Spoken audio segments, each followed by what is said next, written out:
Olá, seja bem-vindo, seja bem-vinda ao nosso estudo do livro Seara dos Médiuns. Eu sou Patrícia e você está no canal Horizonte Espiritual.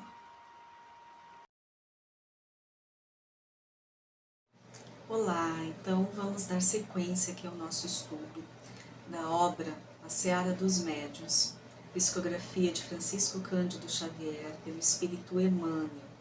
Estamos então começando agora o capítulo 9, no campo doutrinário. Encontrarás no caminho os companheiros que não conseguiram guardar o talento mediúnico na altura que a responsabilidade lhes conferiu. A maneira dos que não sabem viver retamente, quando chamados à mordomia do ouro ou ao cetro do poder, desequilibram-se mentalmente, criando para si próprios o labirinto em que se desvairam. Começam abandonando a disciplina profissional que julgam vexatória. Debandam dos pequeninos deveres familiares que, naturalmente cumpridos, formam o alicerce das tarefas maiores. E transformam-se em joguete da fascinação que os inutiliza. Julgam-se, então, mensageiros especiais. Ausentam-se deliberadamente do estudo. Abraçam exotismos contundentes. Acreditam-se na condição de intérpretes das mais altas personalidades da história. Não admitem advertências. Supõem dominar o passado e o futuro. Profetizam, pontificam, mas, detendo exagerada conceituação de si mesmos, não percebem que se fazem marginais, cristalizados em longos processos obsessivos, aos quais atraem amigos invigilantes para deslumbrá-los, a princípio, e arrojá-los depois à desilusão. Meus amigos, este capítulo é muito importante. Tudo isso que Emmanuel agora trouxe para nós é extremamente perigoso para o médium. Então, são causas que podem fazer com que a tarefa mediúnica se extingue. Pode fazer com que a tarefa mediúnica seja suspensa, seja interrompida. Isso causa a queda do médium. André Luiz, no livro Os Mensageiros, ele traz aí relatos de médiuns que se perderam durante o caminho. E Emmanuel nos traz algumas situações, como, por exemplo, o médium que se esquece das responsabilidades familiares. Por quê? Porque se sentem, então, ali pessoas especiais, intérpretes, como Emmanuel diz, de grandes personalidades da história, Então deixa de lado aquele trabalho que parece pequeno, que só está ali naquele âmbito da casa, âmbito da família, e ele quer o quê? Se expor. A vaidade pede que ele faça coisas grandes, que ele se exponha. Mas isso não é a essência da mediunidade. Claro que existem trabalhos que aparecem, de medianeiros que têm uma visibilidade maior, mas isso é a missão, é o trabalho daquele médium. Mas a mediunidade, como nós já sabemos, Emmanuel já trouxe para nós, a primeira tarefa do médium é evangelizar-se a si mesmo. E dentro da nossa família, quando estamos convivendo com aqueles da nossa família, a nossa primeira tarefa, estando naquele conjunto, é relacionado à família. É relacionado com aqueles que estão compartilhando conosco esta encarnação, esta oportunidade. Então não adianta buscarmos apenas o trabalho, os fenômenos mediúnicos, a visibilidade, nos esquecendo da responsabilidade primeira, que é ali junto com a nossa família, que é nos evangelizarmos para, se necessário for, e normalmente o auxiliarmos aqueles que estão conosco, que vieram como família consanguínea, a pensarem diferente, né? A começarem a compreender diferente através das nossas atitudes, dos nossos exemplos. Então, olha a responsabilidade do medianeiro. Não é apenas com fenômenos mediúnicos, não. Também sim, né? Com aquilo que a mediunidade dele produz. Não é apenas isso, mas é também com aqueles que estão à nossa volta, porque nós temos esse compromisso. E se já começamos a entender algo, se já temos aquele contato com o plano espiritual, então que a gente se eleve na vibração, eleve nesse contato, não é? Que tenhamos o contato com os nossos mentores, nossos amigos espirituais, que a gente se evangelize, que a gente se melhore a cada dia para sermos exemplo para os outros que estão do nosso lado, não é? E auxiliarmos no que for possível. Então aqui Emmanuel traz aí um apanhado de situações. Isso tudo que ele trouxe para nós é um risco muito grande. Por quê? Porque sim, somos falíveis, obviamente, à obsessão, até ao grau mais alto que Kardec nos expõe, nos ensina no Livro dos Médiuns, a fascinação. Quantos médiuns fascinados, né? No sentido de se achar esses intérpretes superiores e especiais, né? Então eles só são intérpretes dos espíritos de luz, de grandes personagens da história, de grandes vultos, porque querem a visibilidade. Olha como nós temos que refletir sobre isso. A mediunidade, ela está para nós, quando temos, né, essa tarefa mediúnica, é para auxiliarmos. E a mediunidade, com a mediunidade, aliás, podemos auxiliar de tantas maneiras, dentro das reuniões mediúnicas, né, através de permitir, né, de trabalhar com esses espíritos dentro da reunião mediúnica, a psicofonia, psicografia, no sentido de nos melhorarmos, nos tornarmos pessoas melhores, e levar conosco aqueles que estão à nossa volta, dando o nosso exemplo, né, carregando ali com a gente aqueles irmãos nos trabalhos de assistência, nos trabalhos de estudo mesmo, né, de crescimento pessoal, de crescimento espiritual. Então nós temos essa tarefa que é muito ampla. Durante o sono, como somos chamados durante o sono a auxiliarmos, também a aprendermos, né, também a sermos auxiliados muitas vezes. Então, a mediunidade, ela é 24 horas por dia, em todas as circunstâncias, em todos os momentos, independe de produção de fenômeno, né? Então, aquela sensibilidade apurada, estar conectado aos mentores, ao plano espiritual, de uma dimensão mais elevada, para que a gente possa ser o quê?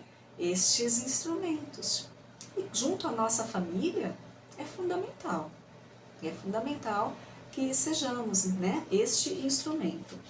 Então, Emmanuel vem trazendo para nós tudo isso, e também aqueles médios que não aceitam uma advertência carinhosa, né, alguém nos dando um toque, né, um amigo nos dando um toque, aqueles médios que não aceitam, né, esse toque, não aceitam essa advertência amiga, para que a gente volte para o caminho correto. Então tudo isso nós temos que pensar com muito critério, com muito cuidado, porque como a sensibilidade é maior, nós temos ali um campo, né, muito amplo, muito aberto para as influências. Todos nós recebemos a influência, né? Kardec já nos diz, todos nós somos médios, em determinados e variados graus, mas todos somos médios, todos recebemos influência. Mas o médium ostensivo, que é como ele chama, né, o médium ostensivo, então aqui ele tem essa sensibilidade maior, porque ele tem esse contato mais íntimo. Então sim, é muito possível sofrer as obsessões, se não estiver em vigilância, se não estiver em cuidado do pensamento, do sentimento, da palavra, das atitudes, né? E não é vivermos longe do mundo, nos escondendo do mundo por conta desse cuidado. Pelo contrário, é vivermos no mundo com essa educação mediúnica, com esse desenvolvimento correto mediúnico, sabendo exatamente como agir, né? Sabendo exatamente a orientação que se porventura formos chamados a dar. Então a conexão, ela é mental e ela vem do sentimento. Então que estejamos preparados no nosso íntimo, né, através da vigilância, através da oração, para alcançarmos essa condição, não é? Alcançarmos essa condição. Então, por exemplo, quando nós temos no Evangelho, quando o pai leva o filho aos apóstolos, o filho que está com obsessores, ele não sabe mais o que fazer com o filho. Então, os apóstolos tentam curar o menino, né? Tentam separar aqueles obsessores, né? Cuidando daquele menino para que ele volte a si, na sua condição normal. Mas eles não conseguem. Então, ele pede socorro ao Cristo. E Cristo, obviamente, consegue fazer o trabalho que tem que ser feito.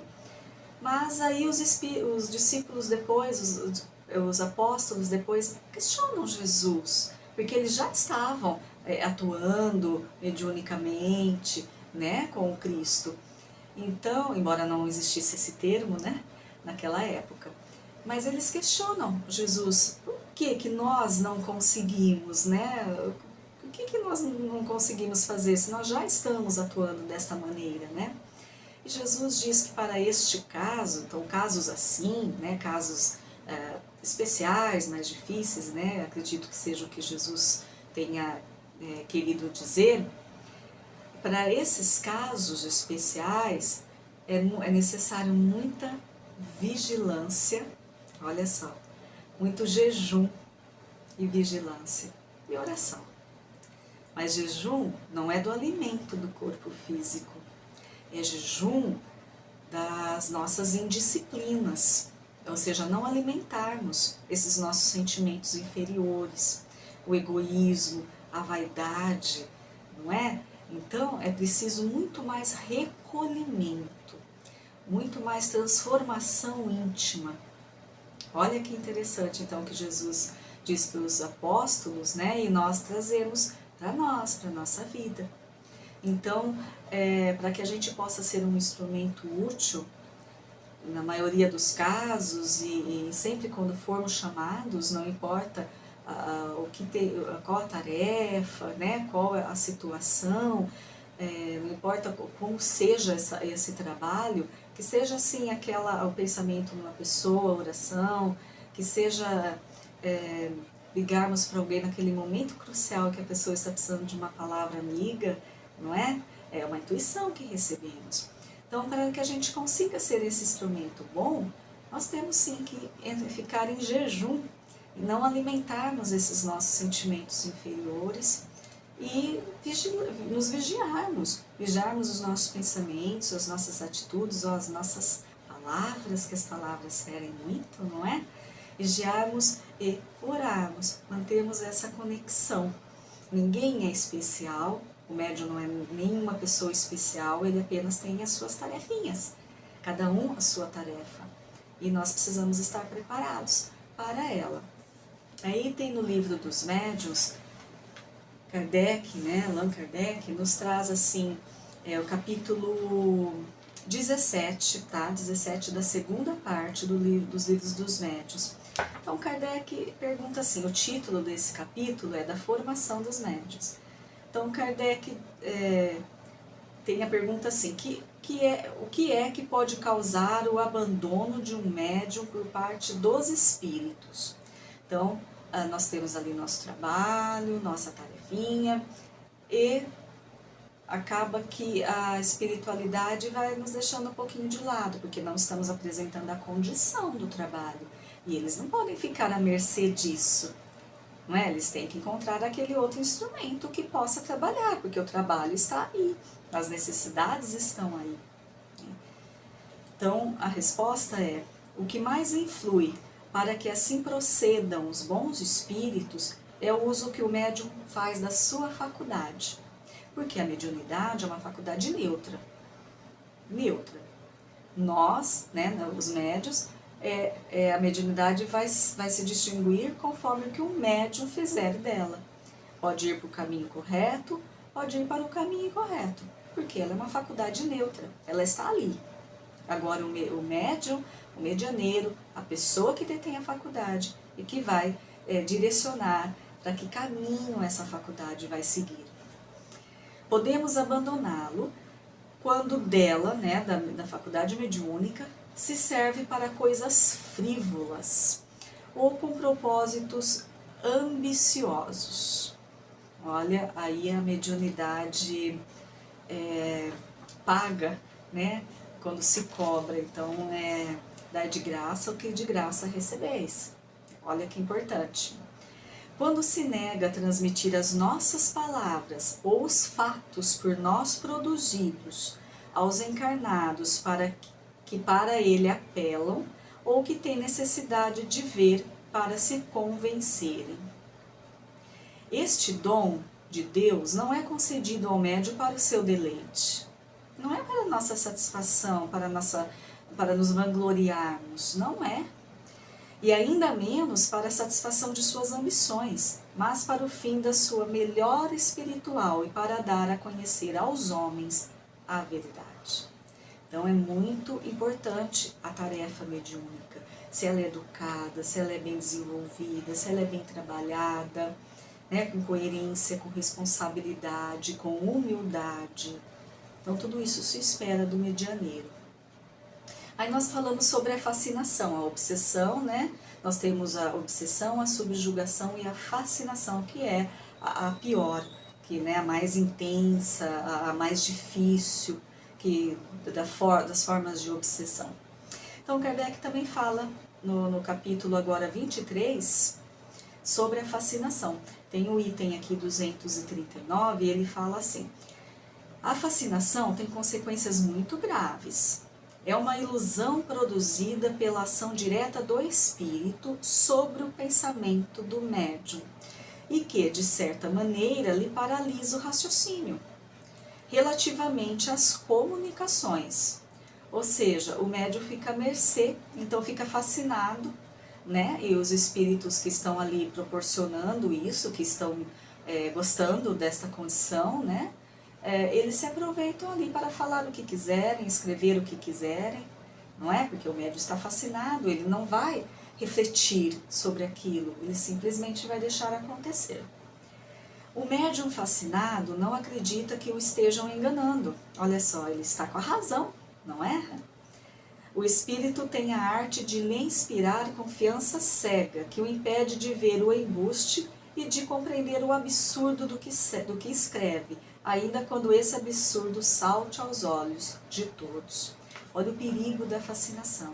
Então é esse médium que acha que ele é apenas intérprete de personalidades históricas e famosas e importantes, não é? Aquele que não aceita nenhuma ressalva, nenhuma advertência, nenhuma crítica construtiva, né? Nenhum conselho de um amigo, daquele que está de fora e está vendo, está observando.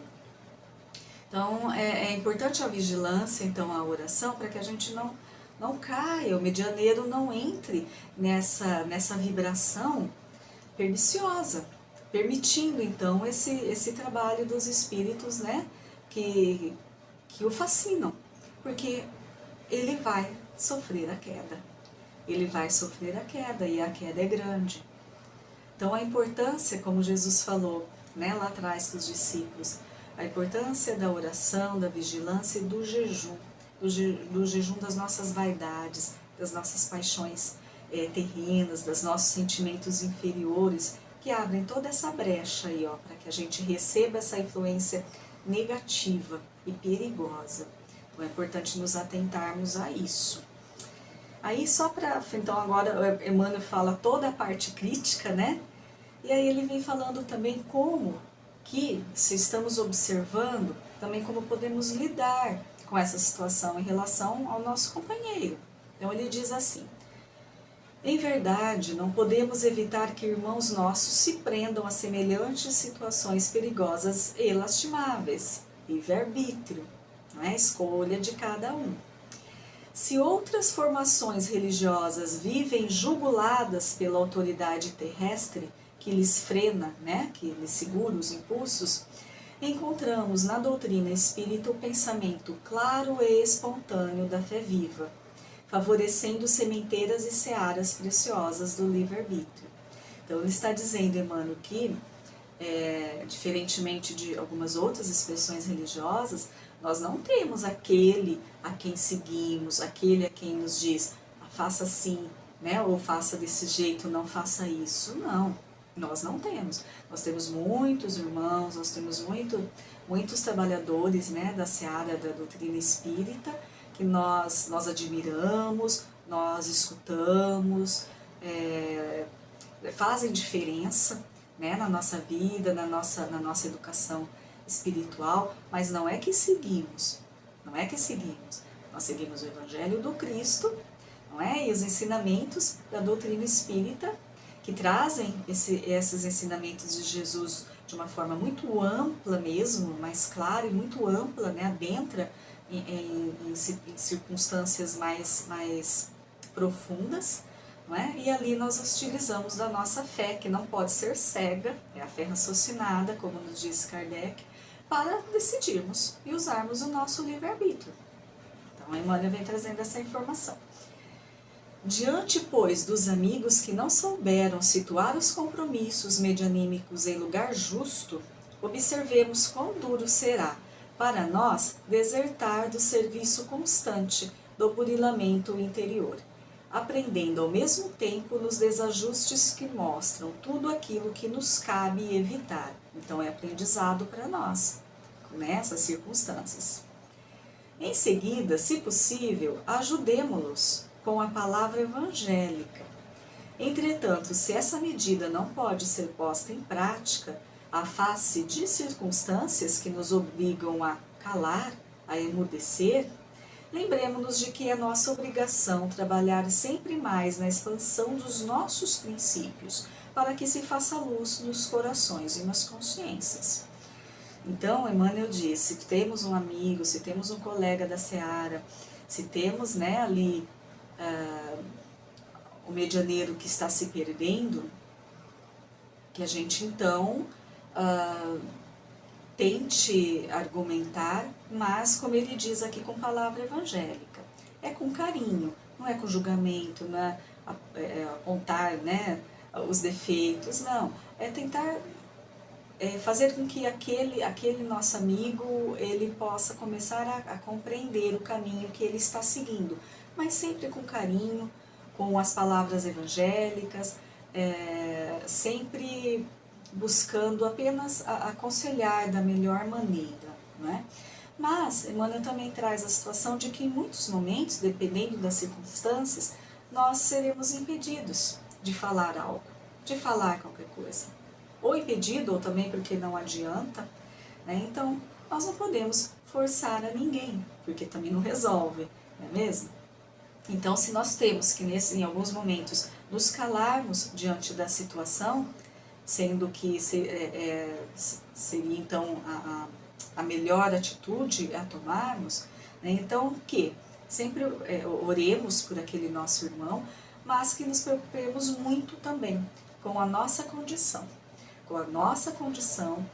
com os valores dos nossos princípios, né, a nossa transformação moral, para que se faça luz nos corações e nas consciências, através do quê? Através do nosso exemplo, através das nossas atitudes.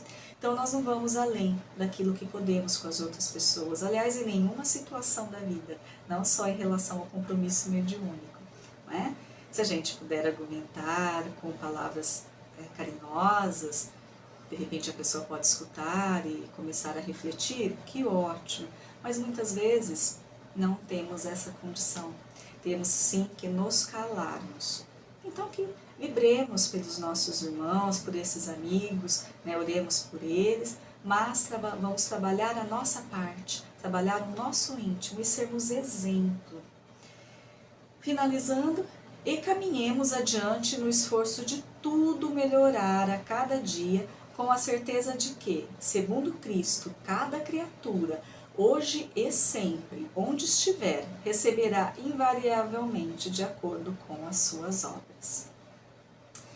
Então, o compromisso mediúnico, ele é firmado como os nossos compromissos da vida, né, quando retornamos à matéria, ele é firmado no plano espiritual. Nós regressamos com um trabalho a ser realizado, não importa o tamanho, não importa a intensidade, não importa o alcance desse trabalho. Então nós retornamos com essa tarefinha, nós retornamos com esse trabalho, esse compromisso. Claro que aqui nós vamos fazendo escolhas, não é? Na nossa vida, do nosso dia a dia, nós vamos fazendo escolhas. E essas nossas escolhas vão nos levar aos caminhos da vida. Então podemos sim fazer escolhas erradas, ou nos esquecermos deste compromisso, ou estarmos no compromisso, mas de uma forma totalmente leviana e sem a responsabilidade necessária. Então é tudo isso que Emmanuel nos trouxe, que Kardec nos trouxe. E isso é um risco muito grande para a nossa queda moral. Nossa queda moral. E aí sim, né, depois nós vamos, então, se houve a queda, aí nós vamos ter que reparar essa queda de alguma maneira, em algum momento da nossa existência de espírito imortal. Mas vamos refletir sobre isso enquanto estamos aqui, né, os medianeiros, estando aqui encarnados, cada um sabe o seu compromisso, porque cada um é chamado para aquilo pelo compromisso que já acertou, já acordou lá no plano espiritual. Então, que a gente reflita sobre tudo isso, sobre esses riscos, os riscos da queda, os riscos da suspensão, dos espíritos benfeitores se afastarem de nós para a tarefa. Nós sempre somos auxiliados, mas dependendo do nosso comportamento, nós não conseguimos compreender, não conseguimos receber esse auxílio.